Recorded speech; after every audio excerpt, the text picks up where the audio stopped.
My dad laughed, lifting his glass like he was toasting a joke I didn't get. Your sister earned everything on her own, he said. Eyes on me, unlike you. The table went still. My mom's hand froze over the serving spoon. I leaned back, feeling something sharp settle in my chest, and said quietly, "Then I'll stop sending you money." The color drained from his face.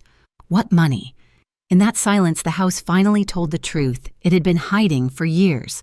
That was the night I stopped being the quiet one. Before I tell you how everything unraveled after that, tell me, where are you listening from, so I know I'm not the only one who's had to draw the line. From the outside, we looked like a family worth envying. Sunday dinners, framed smiles, matching sweaters on Christmas cards. But perfection is easier to print than to live. My name's Rachel Shortridge. I'm 32, the quiet daughter, the one who learned early that keeping peace sometimes meant swallowing your own voice. Helena, my older sister by 2 years, was the golden one. Teachers adored her, neighbors bragged about her, and my parents treated her success like a shared inheritance. My dad, Frank, ran our house the way he ran his old restaurant. Every opinion had to pass through him. Mom, gentle but exhausted, spent years translating his pride into apologies no one asked for. When the recession hit, their mortgage slipped behind. I had just started my job at an architecture firm, barely steady myself, but I told Mom I'd help until they caught up. $5,000 a month. Quietly, responsibly. Dad refused to use online banking. He didn't trust screens with his money. So I wired everything to Helena's account. She promised to deliver it in cash, or checks said. It made things easier. I believed her, because believing her was what we all did. Over time, those transfers became routine, like paying a bill for peace. Each month, I sent the money and waited for a thank you that never came. When Dad mentioned the mortgage being under control, I felt a small warmth, thinking I'd helped. Helena would send an occasional text, "handled," and that was it. Still, something always felt off. The last time I visited the house looked more tired than before, paint peeling the fridge, humming too loudly. Mom smiled through it the way she always did. "Helena's helping us manage things," she said. I wanted to believe it. I really did. That night, while Dad turned up the volume on the evening news and Helena scrolled through her phone, I sat at the same table I'd grown up at, staring at the family photo framed above the fireplace. 4 smiles, 1 truth missing. If I'd looked closer, maybe I'd have seen what was coming, the cracks already running through our perfect picture. Dinner that night felt like everyone before it, too polite to be real. The table was set with the good plates that only came out on holidays. Mom's rosemary chicken filled the air, the same scent I'd loved as a kid back when the silences hadn't yet learned how to bruise. Dad poured himself another glass of wine, looked around the table like a man inspecting a stage, and then smiled in Helena's direction. "Your sister really figured it out," he said proudly. "She's got instinct, ambition." He looked at me when he said it, but the smile wasn't for me. I felt it like a splinter under the skin, familiar, sharp, impossible to ignore. "I'm happy for her," I said the way I'd said it my whole life. Mom nodded absently, reaching for the mashed potatoes. Her hand trembled a little. Dad chuckled, adding, "All on her own, too." No handouts. The air changed. The clink of his glass against the table sounded louder than it should have. I could have smiled and let it go the way I always did. Instead, I leaned back in my chair and heard my own voice, low but clear. "Then I'll stop sending you money." The room froze. Even the hum of the refrigerator seemed to pause. Mom's spoon hung mid-air. Helena's fork slipped and hit her plate with a dull scrape. Dad blinked once-twice before his expression broke. "What money?" he asked. His tone wasn't angry, it was confused. Sincere. That was the worst part. I met his eyes.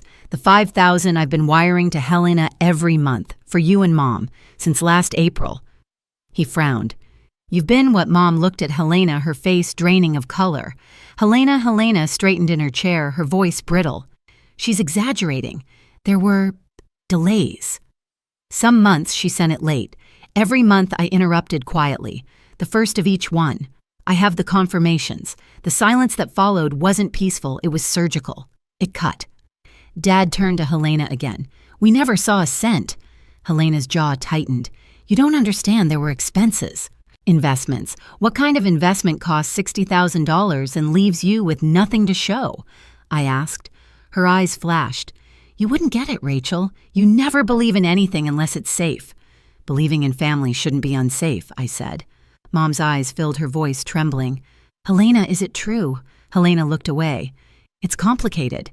The steam from the food had gone cold. I stood up, pushing my chair back slowly. Then I guess it's her problem now. Dad's hand gripped the edge of the table. He looked at Helena again, but she wouldn't meet his eyes. And in that single breath between truth and denial, I knew the house had just changed forever. That night, the house stayed awake. Every wall seemed to breathe with us, restless and heavy. I lay in my old room, staring at the ceiling, tracing the faint glow of the plastic stars I'd stuck there when I was 16. Down the hall, voices murmured, Mom crying softly, Dad pacing. Helena's door stayed shut. I turned on my lamp and opened my laptop. The habit was automatic now. Check the payments, the transfers, the statements. Each line stared back at me like an accusation, $5,000 on the first of every month. My own digital fingerprints on a crime I hadn't meant to commit. $60,000 in total. Gone. The next morning, Dad sat at the kitchen table with his head in his hands. Mom stood by the window, still in her robe, coffee gone cold. She says it's tied up in something Mom whispered. A company. A company doesn't eat mortgage payments, I said. It eats trust. Dad's jaw flexed, eyes red. We'll talk to her when she wakes up. But Helena didn't wake up. She was already gone. Her car missing from the driveway, her room empty except for a perfume cloud that lingered like a lie. A single sticky note sat on her dresser. Don't overreact, I'll fix it. I stared at the words until they blurred. She's not fixing anything, I said. She's running. Mom began to cry again, small broken sounds. Dad grabbed his coat, muttering something about finding her. I caught his arm. Wait, you can't chase her without proof. Let me handle this. He looked at me like he didn't know whether to trust me or himself. Then he nodded once. That day I did what Helena never expected. I worked the problem like a blueprint. I started with the structure, every transaction, every date, every message. Then the weak points where the money changed hands. Each transfer confirmed Helena's account every time. Evan came over that evening, my laptop glowing between us. You're digging deep, he said quietly. I have to, I replied. This isn't just about the money, it's about how long she thought she could lie to me and get away with it. He nodded. What's your next step? The bank, I said. And then a lawyer. At the branch, the manager frowned as she looked through the records. These were all redirected, she said, pointing to Helena's name. Account holder used the funds for private transfers, looks like another intermediary. To who? I asked. She hesitated. A man named Mason Vale. I felt something inside me lock into place. A name. A direction. A trail. When I walked out of that bank, the cold January air hit my face like a vow. I pulled my coat tighter and whispered to myself, you wanted to play with trust, Helena, fine. Let's see how much truth costs. 3 nights later, the doorbell rang just after sunrise. I was in the kitchen with Mom, both of us running on little sleep and too much quiet. Dad was still upstairs sorting through papers he no longer trusted. When I opened the door, a man stood on the porch, jeans hoodie, the kind of smile people practice in the mirror. Morning, he said easily. You must be Rachel. I'm Mason. The name landed like a stone. Helena's Mason, he chuckled. I guess you could call me that. Behind me, I heard Dad's footsteps, slow but heavy. He came to stand beside me, his voice low. What are you doing here? Mason held up a small folder like a peace offering. Just clearing up a misunderstanding. Helena asked me to drop these off, proof of our investment. Mom appeared in the doorway, pale and trembling. Investment, Mason flashed his grin again. Startup work. We're building an app connecting local artisans with clients. Scalable, forward thinking, you know how it is. I stepped aside. Show us. He entered like he owned the place, spreading out glossy printouts across the table. Mock-ups, fake charts, random buzzwords, phase 1 projected growth, beta launch. Not a single number added up. Dad flipped through the pages, face tightening with each turn. This is nonsense, he said. Mason's smile faltered. Every big thing starts small. $60,000 small, I shot back. He looked at me, still pretending calm. "You've been talking to Helena." "No," I said. "I've been talking to the bank." The air shifted. Mom clutched the back of a chair. Dad's breathing grew rough. Mason leaned on the counter, casual again, but his eyes were sharp. "You don't understand," he said. "She wanted this. She believed in me." "And you let her believe," I said, "because it paid your rent." Before he could answer, the sound of tires crunching on gravel filled the silence. I turned to the window. Helena's white sedan pulled into the driveway. She stepped out, sunglasses on, though the sky was gray. The door opened, and there she was, hair perfect, coat too. Expensive, smile practiced. When she saw Mason, her expression cracked.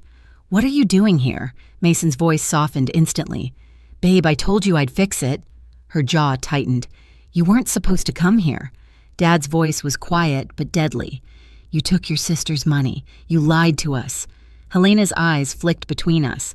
"It's not what you think." "Then explain it," I said. "Because 60,000 disappeared, the mortgage fell behind, and somehow he's driving a new car." She looked at Mason. "You said we'd double it in a year." His shrug was careless. "Plans change." "Plans?" Dad's fist hit the table so hard the glasses rattled. "You stole from your own family." Helena flinched but still clung to the illusion. "It's not stealing if it's an investment. We just needed time." Mom's voice broke. "We skipped our payments because we trusted you." The silence afterward was the kind that swallows sound. I took a step closer to Mason. "So what's your real job?" He smirked. "I'm an entrepreneur." "Funny," I said. "Your last business owes back child support." His face twitched. Helena turned toward me, shocked. "What are you talking about?" I pulled out my phone and showed her the messages the woman with the toddler who'd knocked on our door yesterday. "She's been looking for you, Mason." "For him." Helena's hand went to her mouth. "You lied to me." He sighed like a man tired of drama. "I didn't lie. I just didn't tell you everything. That's the same thing I said." Dad moved around the table, standing toe-to-toe with him. "You're leaving this house. Now." Mason's smile vanished completely. "You can't stop her from seeing me. She's an adult." Helena's voice was shaking. "I'm not going anywhere with you." He reached for her arm, and instinct kicked in. I stepped between them. "Don't touch her." The sound of sirens grew louder outside. Mason froze, eyes narrowing. "What did you do?" "Just returning the favor," I said. "I called the police an hour ago. They're very interested in where the money went." He backed toward the door as flashing lights painted the walls red and blue. 2 officers entered. "Mason Vale," one asked. Mason tried to laugh. "This is a mistake." But his voice broke when they cuffed him. Helena sank into a chair, her entire body shaking. Dad leaned against the counter, pale and silent. Mom cried into her hands. As they led Mason out, he turned to me, his voice a whisper meant to cut. "You think you've won. There's always another version of me out there." I met his eyes. "Then I hope she finds someone like me, too."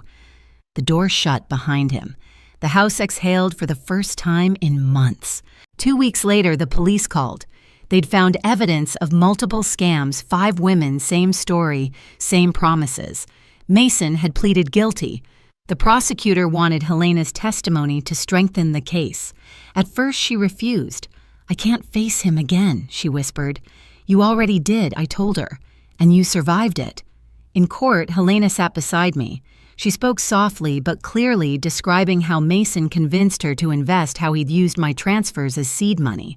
Her hands shook, but her voice held steady. When Mason tried to look at her, she didn't look back. When the verdict was read, 3 years in prison, 18 months without parole, the room went still. No applause, no celebration, just relief. Dad's hand found mine under the table. Mom sobbed quietly beside him. Helena let out a breath that sounded like surrender. As the bailiff led Mason away, his last glance was met with nothing. We walked out of that courthouse into cold, bright daylight. For the first time, it didn't sting. It felt clean. Later that night back home, I stood in the backyard holding a small box, photos, old receipts, a few notes he'd written Helena. She stood next to me, lighter in the shoulders than I'd ever seen her. "Are you sure you want to do this?" I asked. She nodded. "It doesn't mean anything now." I struck the match. The flames caught curling through the paper, turning everything he'd touched into smoke. We watched it rise into the January sky until nothing was left but ash. Helena whispered, "He took so much from me." I looked at her. "Then make sure he never gets another inch." By spring, she'd found a small job at an office downtown. Mom tended her garden again. Dad fixed the railing on the porch he'd ignored for years. The silence that used to hurt now felt almost gentle. One afternoon, Helena came to me with a small envelope. Inside was a photo of us as kids at the county fair missing teeth. Sticky fingers laughing like we didn't know what betrayal meant. On the back, she'd written, "Thank you for not giving up on me even when I deserved it." I didn't say anything. I just hugged her. For once, the house didn't need words to stay standing. The weeks after the trial felt strange, like the air inside the house had been rewired.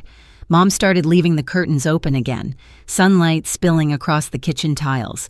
Dad took long walks in the morning, no longer carrying that tightness in his shoulders. And Helena, she didn't try to perform anymore.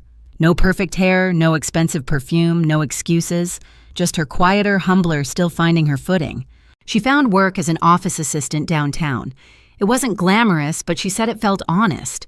Every evening she came home with a packed lunchbox and new lines on her hands, the kind that came from effort instead of guilt. Sometimes I'd catch her sitting in the garden with Mom planting herbs. The same rosemary Mom once used to season the chicken that started everything. One night, Dad sat beside me at the table while I went through some bills. "I think we made her this way," he said softly. "We kept calling her special until she thought she couldn't fail." I looked at him. "We all played our part, but we're fixing it now." He nodded, exhaling. "I'm proud of you, Rachel." It hit harder than I expected, maybe because it was the first time he'd said it without comparing me to anyone else. Later, Helena joined us carrying 3 mugs of tea. "We'll be okay," she said, half to herself, half to us. For the first time in years, I believed her. The house was finally quiet, but not the kind of quiet that hides pain. This was a different silence, the kind built on truth. A month later, I packed my suitcase for Seattle. A new job, a new start. The morning light pooled through the kitchen windows as Mom folded laundry and Dad read the paper like old times. Helena walked me to the car, her sweatshirt sleeves pushed up, a faint smile on her face. "You're really leaving," she said. "It's time I answered." She slipped an envelope into my hand, a photo of us as kids, holding cotton candy cheeks sticky with sugar. On the back, she'd written, "Sometimes you have to lose everything to see what's worth keeping." As I drove away, I looked once in the rearview mirror. The house looked smaller but lighter somehow. Family doesn't break you unless you let it. If this story hit close to home, share yours in the comments and subscribe for more.